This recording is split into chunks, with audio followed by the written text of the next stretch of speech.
बिस्मिल्लाहिर्रहमानिर्रहीम। अस्सलाम वालेकुम। आज 6 अप्रैल है और दिन है इतवार का। इस वक्त हम पेशावर की तरफ रवाना हैं और जब ये वीडियो अपलोड होगी उस वक्त हम कन्वेंशन में या तो मौजूद होंगे, उसको कवर कर रहे होंगे, या वो कन्वेंशन ख़त्म भी हो चुका होगा। कई बार आप ट्रैवल कर रहे होते हैं तो अपलोडिंग में इशू होता है। तो रिजवान साहब, ये जगह कौन सी है जहाँ पे हम हैं इस वक्त? ये रशागई इंटरचेंज है जी। रशागई इंटरचेंज पहुँच चुके हैं जी। रिजवान निकलदई साहब साथ हैं, वसीम मलिक साहब हैं, असद चौधरी साहब हैं, फैज़ान साहब हैं और ग़ुलाम मुसद्दिक़ साहब हैं, और एक हमारे ऐसे दोस्त हैं जिन्होंने मना किया हुआ है कि मेरा नाम जो है वो नहीं बताना। तो खैर, वैसे तो जो तहरीक इंसाफ की एक तहरीक शुरू होने जा रही है इमरान खान साहब की रिहाई के लिए, और वो सीरियस इसलिए है क्योंकि इस वक्त इसको लीड जो है वो मुराद सईद कर रहे हैं। मुराद सईद जहाँ भी हैं, अल्लाह ताला उन्हें अपनी अमान में रखे, अल्लाह ताला उनको महफूज रखे, लेकिन वो अपनी टीम के ज़रिए जो है वो इस मोमेंटम को बना रहे हैं और इस तहरीक को आगे बढ़ा रहे हैं। आज के जो कन्वेंशन है उसमें क्या होता है वो तो उसके बाद आपको बताएंगे, लेकिन मैं आपको बताऊं कि कल बड़ा इंटरेस्टिंग हुआ। मैंने रात असद चौधरी साहब के इंटरव्यू में बताया था कि कल हम गए थे कुंदिया चश्मा, एक शादी थी। तो आप जब आम लोगों से मिलते हैं तो आपको आम लोगों के सेंटिमेंट्स पता चलते हैं, आप आम लोगों की गुफ्तगू सुनते हैं, आपको पता चलता है ग्राउंड के ऊपर इस वक्त क्या चल रहा है, किस तरह की चीज़ें। तो कल जब हम वहाँ शादी में थे, कुछ और भी हमारे दोस्त थे, राउज़ लाक साहब भी थे और आबिद अली रही साहब और शाहिद अजमल साहब। वहाँ पे हमें ज़ाहिर है जो भी लोग मिलते हैं वो एक ही बात पूछते हैं, इमरान खान कब रिहा होगा, इमरान खान कब रिहा होगा, इमरान खान कब रिहा होगा। तो हमें एक वहाँ पे दोस्त मिले, वहाँ पे वो शादी में आए हुए थे, वो कहते हैं मुझे लगता है कि इमरान खान रिहा होने वाला है। मैंने कहा आपको क्यों लगता है कि इमरान खान रिहा होने वाला है? कहते हैं क्योंकि ना दोबारा ये जरदारी और शरीफ खानदान जो है वो बीमार होने लग गए। जरदारी भी बीमार हुआ पड़ा है, नवाज शरीफ की भी तबीयत वो कह रहे हैं कि ठीक नहीं है। तो ये जो इनको बीमारियाँ दोबारा होने लग गई हैं, तो इसलिए लगता है कि इमरान खान की रिहाई जो है वो करीब है। मैं लास्ट में एक वीडियो में बड़ी तफसील से बात अर्ज कर चुका हूँ कि कभी किसी की बीमारी का मजाक नहीं उड़ाना चाहिए, या ना ये कहना चाहिए कि फ़लाँ बीमार नहीं है, अल्लाह ताला सबको सेहत दे। लेकिन ये शरीफ खानदान हो या जरदारी खानदान हो, ये अपने अमल से साबित करते हैं कि ये बीमारी के नाम पे ड्रामा करते हैं। नवाज शरीफ साहब का आप देख लें, यहाँ पे प्लेटलेट्स गिर गए हैं, लंदन गए, न टीका लगा, न गोली खाई, न टेस्ट हुआ, न बोतल लगी, न एडमिट हुए, अल्हम्दुलिल्लाह बिल्कुल ठीक हो गए, अल्लाह ताला सेहत दे। जरदारी साहब भी बिल्कुल फिट, कोई मसला नहीं है, 26 नई तरमीम पे साइन करने हैं, ज़मीर खरीदने हैं, मंडियाँ लगानी हैं, इंसानी हकूक़ की पामालियाँ करनी है, जो तबाही और बर्बादी करनी, जो करना है मुल्क के अंदर नेगेटिव करना है, उसके लिए जरदारी से बिल्कुल फिट है, अल्हम्दुलिल्लाह उन्हें कोई मसला नहीं है। लेकिन जब 4 अप्रैल को खिताब करना है, नहरों के ऊपर तनकीद करनी है या मुखालफत करनी है, तो फिर जरदारी साहब बीमार हो गए और कोई उनका खिताब नहीं हुआ। और हालांकि क्यों, और करनी भी उनको नहीं चाहिए थी तकरीर, क्योंकि वो खुद मंजूरी दे चुके हैं नहरों की, और अब ये बात खुद नून लीग वाले भी कह रहे हैं, और इस सबसे पहले हमारे दोस्त किस्मत ज़िमरी जो है वो इस हवाले से बता चुके हैं। लेकिन अब मियाँ नवाज शरीफ साहब के हवाले से बताया जा रहा है कि मियाँ नवाज शरीफ जो हैं उनकी भी तबीयत ठीक नहीं है, और मियाँ साहब जो हैं वो लंदन रवाना होने वाले हैं अप्रैल में, और मियाँ साहब 2 हफ्ते जो है वो लंदन में रहेंगे, उनके कुछ चेकअप होने हैं, और साथ ही शहबाज शरीफ साहब भी लंदन जाएंगे, मरीम नवाज साहब भी लंदन जाएंगी।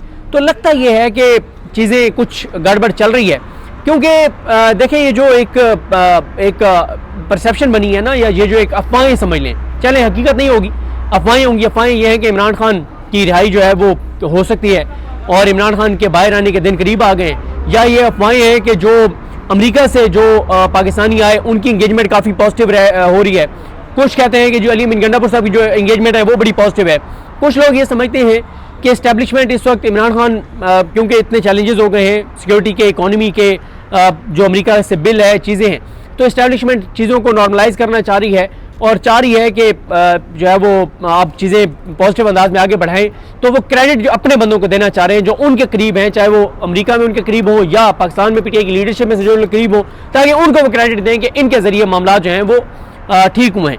लेकिन मैं आपको ये भी बड़ी तफसील से बता चुका हूँ कि इमरान खान मौजूदा सिनेरियो में मिसफिट हैं। कैसे एस्टेब्लिशमेंट अफोर्ड कर सकती है कि इमरान खान बाहर आए? मिसफिट इस तरह से कि अमेरिका अगर ईरान के अंदर छेड़छाड़ करना चाह रहा है, अफगानिस्तान के अंदर, इमरान खान इसके खिलाफ हैं। अमेरिका को अगर पाकिस्तान में कोई अड्डे चाहिए, इमरान खान इसके खिलाफ हैं। अगर पाकिस्तान के अंदर हमारे सिक्योरिटी के जो इदारे हैं वो KPK और बलूचिस्तान में ऑपरेशन करना चाह रहे हैं, इमरान खान उसके खिलाफ हैं। अगर हमारे इदारे अफगानिस्तान के अंदर बमबारी करना चाह रहे हैं, इमरान खान उसके खिलाफ हैं। अगर हमारे इदारे कोई हमला करना चाह रहे हैं ईरान की सरजमीन के अंदर जाके, इमरान खान इसके खिलाफ हैं। इमरान खान तो कहीं ड्रोन मारना चाह रहे हैं, इमरान खान उसके खिलाफ है। इमरान खान का अपना एक पॉइंट ऑफ व्यू है कि दहशतगर्दी कैसे ख़त्म होगी, वो बातचीत पर यकीन रखते हैं, वो मुल्क की खुद मुख्तारी पर यकीन रखते हैं, वो पाकिस्तान की सरजमीन अमेरिका या किसी को देने के मुखालिफ है, वो अड्डे देने के मुखालिफ है। एब्सोल्युटली नॉट, उन्होंने कहा था, उसकी कीमत उन्होंने अदा की और कर रहे हैं। तो वो नज़र तो नहीं आता इस तरह का कि इमरान खान को किसी तरह से भी हमारे इस्टेब्लिशमेंट अफोर्ड कर सके उसकी रिहाई, या वो चाहें कि वो रिहा हो जाए।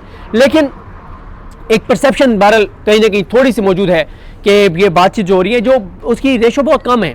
अक्सरियत ये समझती है कि ये ट्रैप है, अक्सरियत ये समझती है ये ड्रामा है, अक्सरियत ये समझती है फ्रॉड है, अक्सरियत ये समझती है कि ये ग्रैंड अपोजिशन अलायंस बनने से उसका दम हम ख़त्म करना है, उसको रोकना है, या जो बाहर से चीज़ें हो रही हैं अमेरिका से उनको नॉर्मलाइज करना है, या अंदर से अगर कोई मूवमेंट शुरू हो सकती है तो उसको नॉर्मलाइज करना है। ये भी एक अक्सरियत ये समझती है। लेकिन मियां नवाज शरीफ का ये बाहर जाना और चेकअप के नाम पे जब से वो आए हैं, मेरे ख्याल पहली बार जा रहे हैं, जब वो अक्टूबर में आए थे आज से कोई 1.5 साल पहले, तो पहली बार मियां नवाज शरीफ जो हैं वो जा रहे हैं लंदन, और ये भी हो सकता है कि वो लंबे अरसे के लिए रहें। अच्छा, ये भी अब मियां नवाज शरीफ जब बाहर जाने लगते हैं तो फिर एक इदारों के अंदर एक थोड़ा सा होता है कि कहीं बाहर जाके मियां नवाज शरीफ फिर वही हरकतें ना शुरू कर दें, फिर वही तकरीरें ना शुरू कर दें, फिर वो इस्टेब्लिशमेंट पर हमले ना शुरू कर दें। लेकिन वो मुश्किल है, क्योंकि इस वक्त मियां नवाज शरीफ ने जो डील की है, उन्होंने अपनी बेटी को, जो कि MP का इलेक्शन हार गई थी महज शराफत से, उन्होंने उसको वज़ीर-ए-आला पंजाब बनवा लिया। भाई हार गया था इलेक्शन, उसको वज़ीर-ए-आज़म बनवा लिया। 17 सीटर पार्टी है, 17 सीटर पार्टी को इक़्तिदार मिल गया, अब पैसा बेशबहा, अब सारे मामला चल रहे हैं। फिर आप देखेंगे सारी करप्शन लूट मार माफ़ हो गई, NRO मिल गया। मियां नवाज शरीफ इश्तिहारी थे, फरारी थे, मफरूर थे, भगोड़े थे, पाकिस्तान के इदारों को मतलूब थे। आज तमाम इदारे उनके सामने सरनगू हैं, हाथ बांध के खड़े हुए हैं। मियां नवाज शरीफ को और क्या चाहिए? तो लेकिन ये ज़रूरत है कि जब भी मियां नवाज शरीफ जाने लगते हैं तो पूरी गारंटी ली जाती है इदारों की जानिब से कि वो जाके वहाँ पे कोई ऐसी मुलाकातें नहीं करेंगे, कोई बयानात नहीं देंगे और डिसऑन नहीं करेंगे इस हुकूमत को, ये नहीं कहेंगे कि हमारी हुकूमत नहीं है। तो ये सारी जो चीज़ें उसके लिए जाते हैं गारंटीज़। लेकिन ये जो है ना कि मरीम नवाज भी जा रही हैं, शहबाज शरीफ भी जाएंगे, नवाज शरीफ भी होंगे, और उससे पहले मोहसिन नकवी की एक मुलाकात है, तो इसका मतलब क्या है? इसका मतलब ये है कि वहाँ कोई बड़ी बैठक भी है। क्योंकि ये जो एक परसेप्शन कहीं ना कहीं बनी है ना थोड़ी सी, कि शायद इमरान खान की रिहाई हो सकती है, या इस्टेब्लिशमेंट और इमरान खान के दरमियान पसे पर्दा मुज़ाकरात शुरू हो गए, तो ये शरीफ खानदान के लिए बहरहाल परेशान कुन है। और मैं आपको बताऊँ, जैसे अगर कोई किसी कुर्सी पर बैठा हो ना, कोई किसी ओहदे पर बैठा हो, अगर तो वो मेरिट पे है वो ना, तो वो बड़ा कॉन्फिडेंट होता है, बड़ा रिलैक्स होता है, वो बड़े मज़े से काम कर रहा होता है। लेकिन अगर वो उसकी डिग्री जाली हो, उसका मेरिट के खिलाफ वो आया हो, वो पैसे दे के भर्ती हुआ हो, वो डिजर्व ना करता हो सीट, तो वो हमेशा इनसिक्योर होता है। हर उसको डर लगा रहता है कि कहीं कोई इंक्वायरी ना हो जाए, कहीं मेरी डिग्री चेक ना हो जाए, कहीं कोई दोबारा मेरिट को ना देख लिया जाए, कहीं प्रोसेस को ना देख लिया जाए, वो हर इनसिक्योर होता है। तो ये मौजूदा हुकूमत है, ये बहुत इनसिक्योर है, क्योंकि ये कोई हलाल तरीके से, सियासी हलाल तरीके से ये मर्ज वजूद में नहीं आई, ये इक़्तिदार में नहीं आए, इनकी सियासी पैदाइश ही नाजायज़ है। और मैं वो लफ्ज़ इस्तेमाल नहीं कर सकता जो 8 फरवरी को उन्होंने नूरुल्लाह कादरी साहब ने सवाबी जलसे में इस्तेमाल किया था। आपको याद आ जाएगा, थोड़ा सा जहन पे जोर दें, उन्होंने क्या कहा था वहाँ पे स्टेज पे खड़े होके।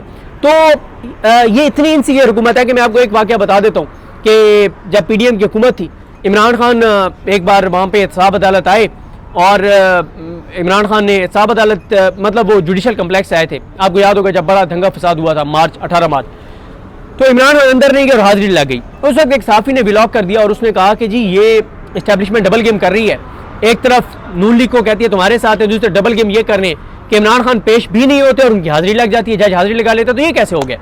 तो मुझे याद है कि उस वक्त सोर्सेज ने बताया था कि उस वक्त PDM की हुकूमत ने DGI को बुला लिया था, उन्होंने कहा था कि आप हमें ब्रीफिंग दें, ये डबल गेम हो रही है, ये कैसे हुआ, इमरान खान पेश भी नहीं हुआ और उसकी हाजिरी लग गई। तो ये इतने इनसिक्योर रहते हैं। ज़ाहिर है जब सियासी हलाल तरीके से आप इक़्तिदार में नहीं आएंगे, जब आप मेरिट पे नहीं आएंगे, जब आप घुसपैठिए होंगे, जब आपको ज़बरदस्ती बिठाया जाएगा, तो फिर यही होता है। तो ये विजिट मियां नवाज शरीफ को बड़ा इंपॉर्टेंट है, और कुछ भी हो सकता है, कुछ भी हो सकता है, कुछ भी हो सकता है, क्योंकि यहाँ तो मियां साहब को बड़ा मरीम नवाज ने ना बड़ा कंट्रोल करके रखा हुआ था। सारा स्टाफ उनका मरीम नवाज को जवाब देता, कौन मियां साहब को मिल सकता है, कौन नहीं मिलेगा, ये फैसला मरीम नवाज ने करना है, किस मुलाकात की तस्वीरें जारी होनी है, ये फैसला मरीम नवाज ने करना है, उनसे मतलब हर चीज़ मरीम नवाज ने कंट्रोल की हुई थी। तो बहरहाल मियां नवाज शरीफ का ये लंदन जाना, और फिर देखें ना ये कितना अफसोसनाक है कि पिछले 40 साल से इक़्तिदार में, अभी भी इक़्तिदार में, अपने इक़्तिदार में भी इन्होंने अपने टेस्ट के लिए, अपने चेकअप के लिए, छोटी मोटी सर्जरी के लिए या जो भी करने हैं, अगर इलाज के लिए भी जा रहे हैं तो वो इन्होंने लंदन जाना है। मतलब पूरा पाकिस्तान यहाँ सरकारी, मतलब चलें पहले तो शहबाज शरीफ तो जो भी दावे करते थे वो एक अलग है, लेकिन मरीम नवाज जो दावे कर रही हैं, जो बार बार अज़मा बुखारी साहब आके बताती हैं, हिना परवेज़ भट्ट साहब आके बताती हैं कि जनाब कमाल कर दिया मरीम नवाज ने, 77 साल पाकिस्तानी तारीख में हस्पतालों में वो चीज़ें नहीं हुई जो मरीम नवाज ने कर छोड़ी हैं। तो कोई एक जगह तो कोई एक ऐसा वार्ड तो तैयार करवा लेती जहाँ उनके वालिद साहब जाके और अपना चेकअप करवा सकते, तो नहीं है ना। अगर आप इलाज अपना कराने के लिए लंदन जा रहे हैं दोबारा चेकअप के लिए, इसमें कि आप नहीं पंजाब के अस्पतालों को 40 साल में भी आप बेहतर नहीं कर सके, अब भी आप नहीं कर सके।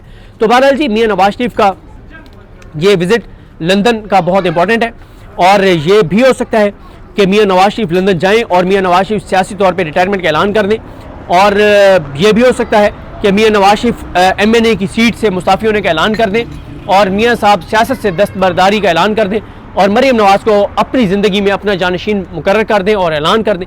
यह भी हो सकता है कि मियां नवाज शरीफ सियासत को, इंतखाबी सियासत को हमेशा के लिए खैरबाद कह दें और कह दें कि मैं अब आइंदा इलेक्शन नहीं लड़ूंगा और मैं सियासी जानशीन अपनी बेटी को मुकर्रर करता हूँ, और पार्टी पूरी तरह से पब्लिकली अनाउंस करके और अपनी बेटी के हवाले कर दें। ये भी हो सकता है क्योंकि मियां नवाज शरीफ इस वक्त आपके सामने कि शहबाज शरीफ पूरे दुनिया के विजिट कर रहे हैं, जिस मुल्क में भी जाना होता है वो सारी मीटिंग्स वो अटेंड कर रहे हैं, और मियां साहब जो है वो जाके कभी छलियाँ खा रहे हैं तो कभी जाके और रोटी का रेट चेक कर रहे हैं, और फिर ये भी मियां नवाज शरीफ को नजर आ रहा है कि जिस हद तक मुल्क में अंदर हालात जा रहे हैं, जो लावा पक रहा है, खुदा ना खास्ते ये फट सकता है, खुदा ना खास्ते ये फट सकता है, और यहाँ पे बांग्लादेश जैसे हालात हो सकते हैं।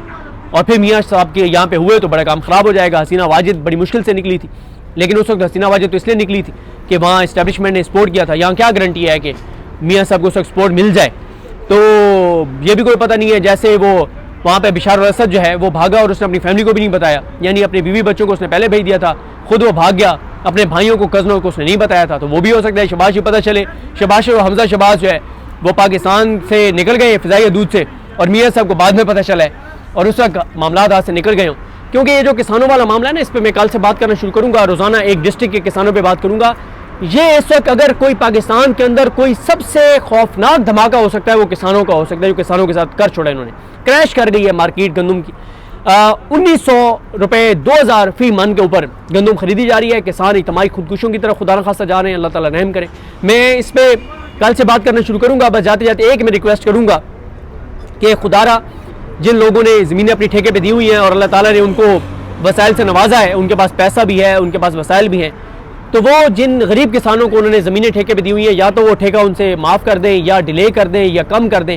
खुदारा लोगों का एहसास करना होगा, और ख़ास तौर पे उन लोगों को, ऐसा गरीबों का एहसास करना होगा जिनको अल्लाह ताला ने अता किया हुआ है, नवाज रखा है। अल्लाह ताला उनको कई गुना ज़्यादा अता करेगा। बस किसानों के साथ नरमी वाला मामला करें जिनको आपने ज़मीनें ठेके पे दी हुई हैं, चीज़ें बहुत ज़्यादा ख़राब हैं।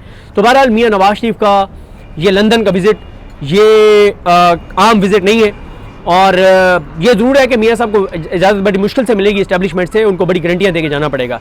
बहरहाल जी मियां नवाज शरीफ कब जाते हैं देखते हैं, और वहाँ जाके क्या होता है देखते हैं। और आज पेशावर में PTI का कन्वेंशन किस तरह होता है, कितनी तादाद होती है, क्या वहाँ पे तकरीरें होती है, क्या अनाउंसमेंट होती है, मुराद से खिताब करते हैं नहीं करते, इन चीज़ों पर बात करेंगे। मुझे अपनी दुआ में याद रखें। अल्लाह हम सबका हामी नासरो। अल्लाह हाफ़िज़।